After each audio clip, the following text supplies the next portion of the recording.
Today we are going to talk about my story, The House Held by Ivy, inspired by the song Ivy by Taylor Swift. So, It's a very good story. I'm very excited to talk about it. So, this is the first story that I have ever read that Kayla has done. And let me tell you, I was so impressed by this. If you were coming here first before going to her video, please stop watching this. Go over and watch hers. And if you remember, come back to mine because that story is worth listening to. Um, Particularly your use of description. I really think that your use of description is like perfect. oh, thank you.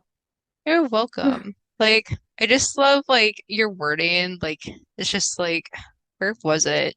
Like guilt snaking through her.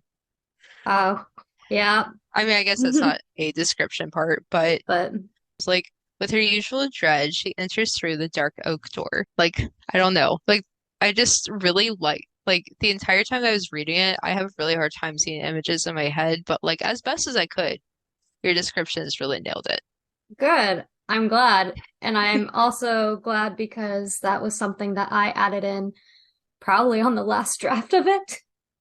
And No, I didn't know if it was a good idea or not, but I went with it. So, yeah, hey. no, just like from the very beginning, like how you like are talking about Mrs. Sumner, like how she's like going and like you switch the perspective back to Theodora, and then like kind of how you just end up like I really was impressed with how you ended up like blending their stories together. Like you just like start this off and then you like have them at the market and you like have them like you introduce Mrs. Sumner again. And I really liked that. I thought that was really cool. And speaking of her, you had me questioning the entire time who she is. That was supposed to be okay. So in my head, she is just kind of this malevolent force that just enters towns and stays there for a while and just really kind of waits until there's a very weak spot for somebody and just really digs into there. And when she's done with whatever she wants to do, whoever she's messing with, she moves on to the next town. But I kind of just wanted to leave it open for interpretation because I purposely didn't go into what she was. There's no exact, I guess, definition or uh lore of what she is in terms of what exists already. She's just this thing that's there and basically just there to cause chaos. Nice. And she really just integrates herself in these towns and makes it seem like she, belongs there.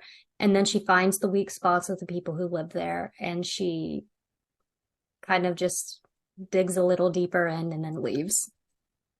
Gotcha. So I think one thing that people are going to question a lot, I was Googling just Ivy by Taylor Swift on Twitter/X. And there are a lot of people who say that this song is about lesbians. Do you want to talk about why this story is not about lesbians? So go ahead and get that out of the way. Uh, so I can't speak on what the song was written about, but I can say that it doesn't surprise me that people have said that because of a lot of other things I've seen on the internet. So, Gotcha. Yeah, the other thing was a tie-in with how they believe that Emily Dickinson would have really liked the song. Um, what are your thoughts on that? I'm going to really shame myself here and say that I do not read a lot of classic. Like I have a very difficult time getting into the languages and I feel like I'm kind of reading a foreign language sometimes, so I'm really bad in saying I do not know a lot of the classics. I know the names, but I'm just going to go ahead and say, yeah, sure. Oh, okay. Well, let's talk about your motivation instead, because the whole project idea, taking Taylor Swift songs and turning them horror, was your idea initially.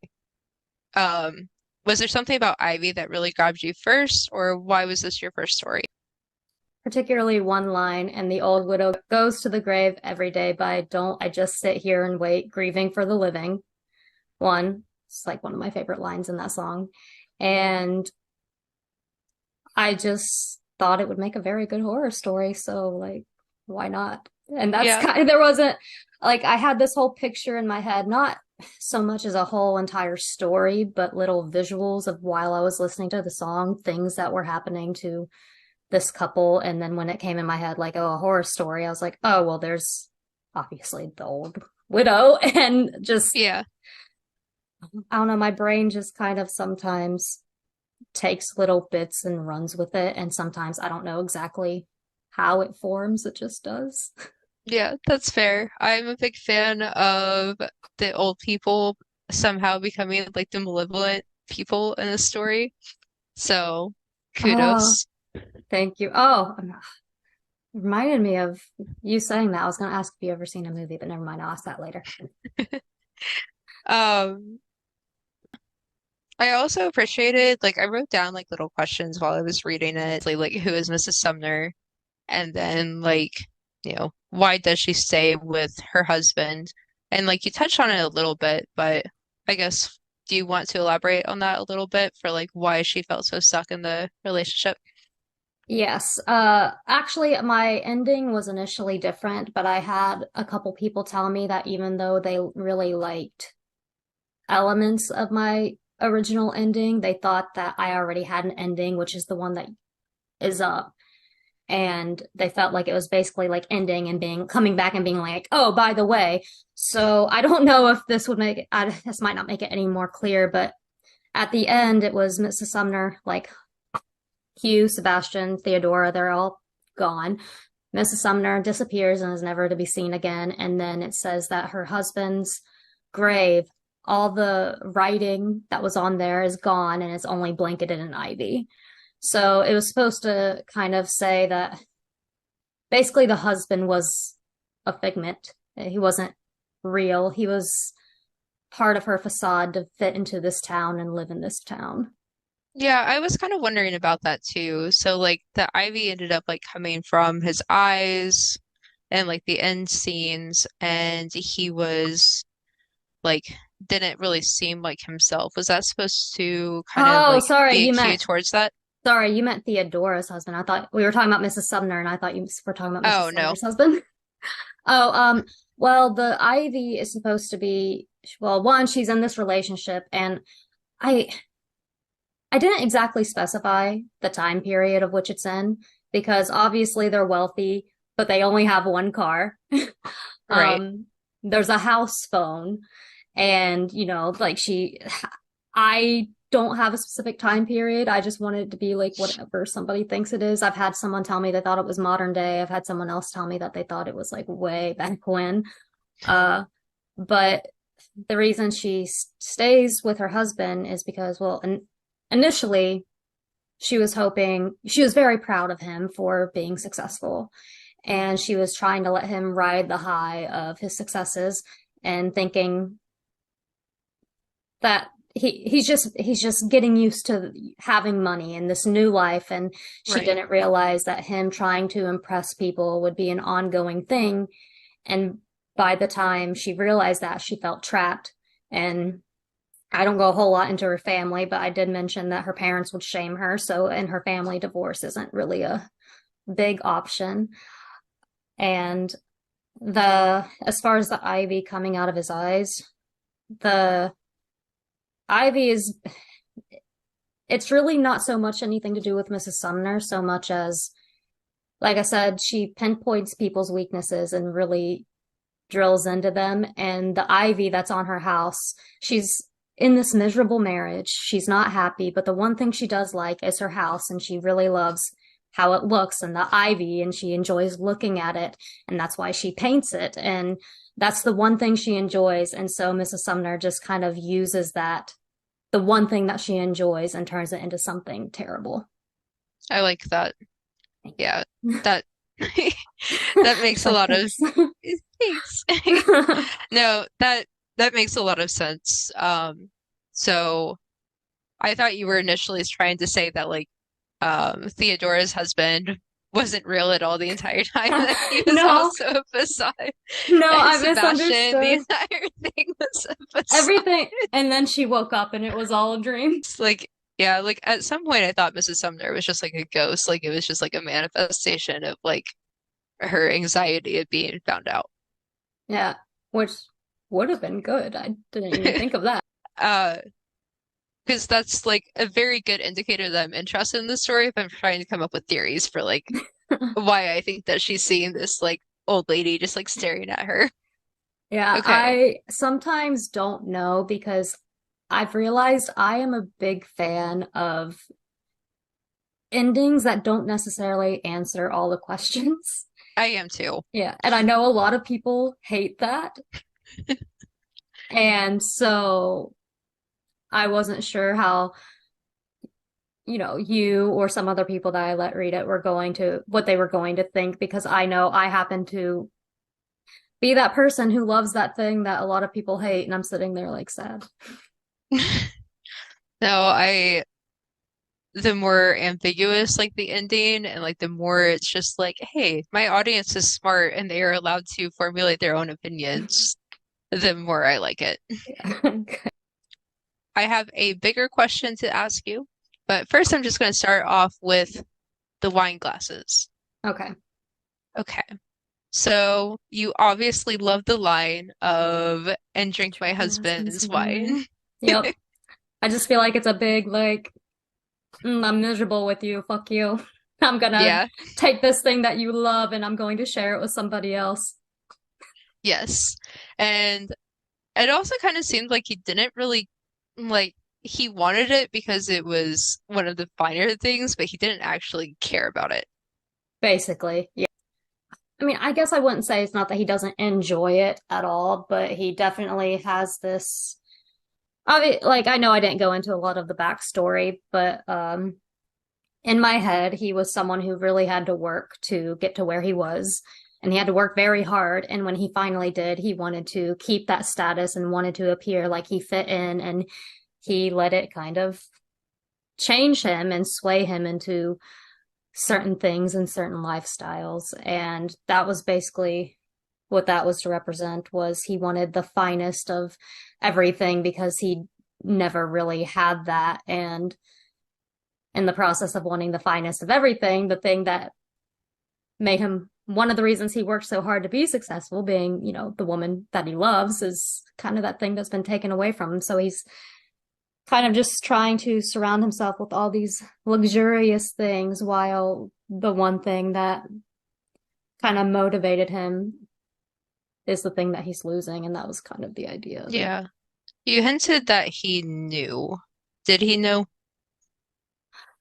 I, that was another thing. I didn't know, because I know I said that he was supposed to be in London, and I don't necessarily specify where this story takes place. You just know it's cold and snowy. Right. Um, by the time he is at the house at the end, that, I mean, it's him, but it's not. Like, it's his Okay. body and everything. At that point, like, he's doing those things, but he's not necessarily the one controlling them. Kind of like Jack Torrance in The Shining. See, my mom did tell me when she read it, it reminded her of The Shining, and I've only seen that movie once and I don't remember much about it, but I so, don't know if they go into that in the movie, that it's not really him, it's the hotel. oh, yeah, but Spoilers. it is, like I said, it's him, and in my head, he's aware that things are going on, but he can't really control what's happening.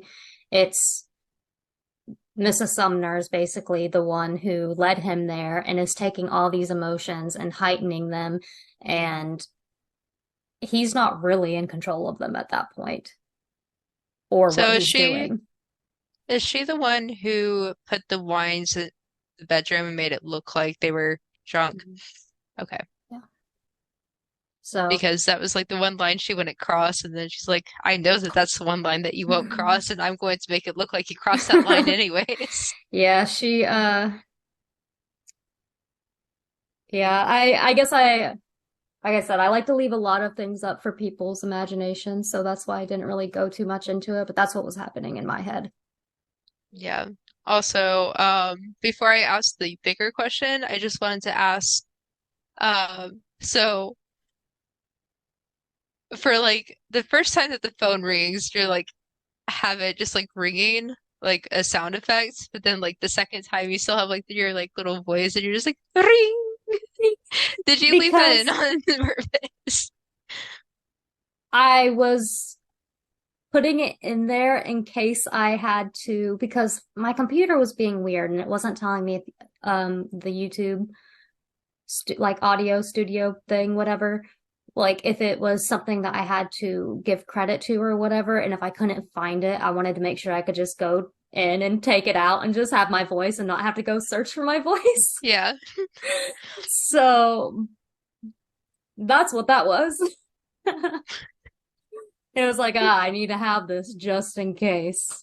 No, that's fair. Yeah. You did a very good job narrating too. I think I told you that, but you did a very good job because I know Thanks. you were like a little bit nervous about that, but I think you pulled it off very well.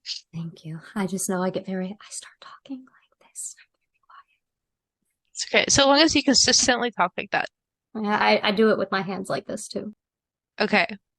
So I'm kind of completely diverting this and asking you, so as an artist and as somebody who wants to make it with your writing, is there any part of you that you were kind of pouring into Theodora? Yep. And I'm sure you know what I'm about to say. I don't know about you, but I think most people who want to do something that is incredibly difficult to do, not in terms of just going and sitting down and writing something, which can be very difficult, but I mean, in terms of actually making it. Uh, Right. there are a lot of times where I know I've kind of just felt my entire life I've been told I was good at something, and now I can't even get agents to request past 10 pages of my manuscript.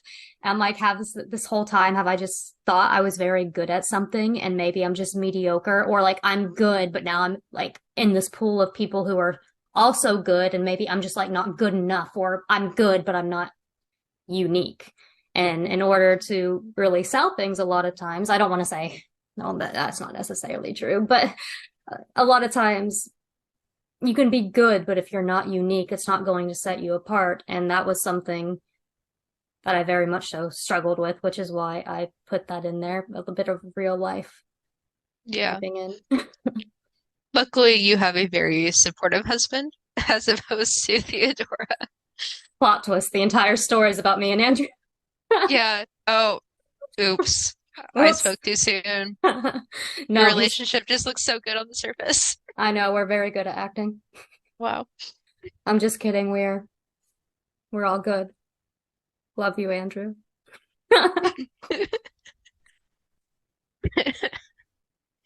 But yeah, that was about all I had as far as notes are concerned for this. Um, job well done once again. Cool. So what song are you basing your or inspired you for your next story? So the next one is going to be Betty, and I'm really excited about it because I am taking it in a genre direction that I have never written before, but I absolutely love. And it's going to be kind of more of this playful, like I'm really going off of like the playful, like teenager drama effect. I think that'll be fun. And uh I'm just having a lot of fun like experimenting with the genre, and I'm just really hoping that I pull it off well because I've it's been a very long time since I've written YA, and I've never written this type of YA before. I mean, the good news is you tend to vibe with horror very well, so I think that just making them teenagers won't be as much of a stretch from just being like, let me write something like Perks of Being a Wallflower, which I love. Like I am so it with teens, and Wait, I read all the good YA books like wait, Crave. with the kids. And now, Anyways, anyway, yeah. Betty. So, have you finished it or is it still in the process of being written? Like, it's still in the process of being written. It's like the full stories in my head. Mhm. It's a pretty simple narrative. Like I have that all configured. It's just a matter of like going through it and adding like the extra details because not that we are going to continue to have 40-minute stories, but it does make me a little bit more inspired to push myself a little bit harder because I do have some time to do it. Because like all the stories I did for 31 Tales, some of them I did have to end up writing the day of. And Mhm. so it's like, hey, I have time to actually write a story. Like, what is this? And you can, I don't know how you do it, but I know you can sit down and write something in a day, and I just can't do that. Yeah, how long did it take you to write Ivy? Or the house Um, held by Ivy? one moment. I have it here in my notebook. Let's see. I started it on October 22nd and finished the first draft on November 11th. So like Nice. 2 weeks, I think. Okay, that's not Mm. bad. Oh, there is one question I had for you. Uh, Yes. when you are taking these songs that and right turning them into horror stories, I know they are inspired by horror stories. Are you go do you like to stick to a lot of the plot of the song, or do you like to just take certain lines or a certain vibe that you're getting from the song and just go with that? I think it's going to depend. For Betty, I am very much sticking with the narrative structure and Gotcha. just kind of like adding twists into it. Okay. Um, and yeah, I'm very excited to be working on this with you. If you don't know, we will be posting these on the 13th of every month. We obviously wanted to start on December 13th. And this has been a conversation about Ivy by Taylor Swift. Yes. And if you liked Kayla's content, please watch her video, her other videos, and she is just adorable in every single video. Bye. We'll catch Bye. you in the next one.